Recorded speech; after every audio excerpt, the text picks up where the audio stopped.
श्री स्वामी समर्थ. गावाकडची आळूवडीची रेसिपी बघा. काय काय घेतलंय आम्ही.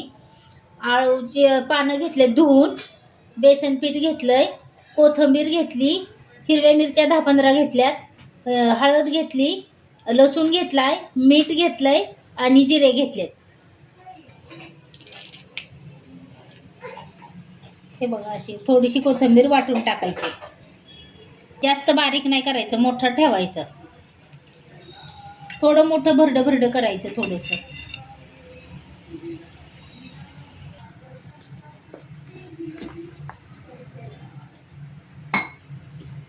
थोडं थोडं पाणी घालून वाटण हे बॅटर तयार करा. थोडं थोडं पाणी घालून. जास्त पाणी घातलं एकदा की चव टेस्ट बिघडती, टेस्ट व्यवस्थित नाही होत. थोडं थोडं पाणी जेवढं थोडं थोडं पाणी टाकून बॅटर बनवा. असं थोडंसं पातळ करायचं, जास्त पातळ नाही केलं करायचं, नाहीतर बाहेर येतं पाणी. या बॅटर सगळं बाहेर येईल.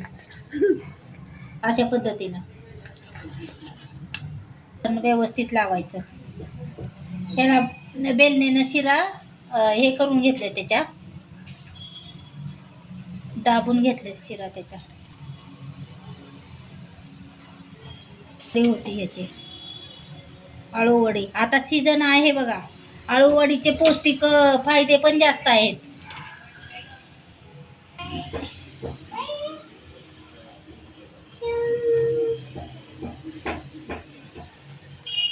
मग अशी बेसन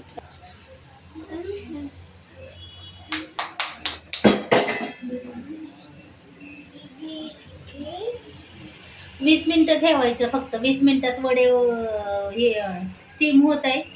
तेव्हा मग बंद करून थंड झाल्यावरच तुम्ही कट करायचं. मग व्यवस्थित कट होत आहे. व्हिडिओला लाईक करा, सबस्क्राईब करा, जास्तीत जास्त व्हिडिओ शेअर करा.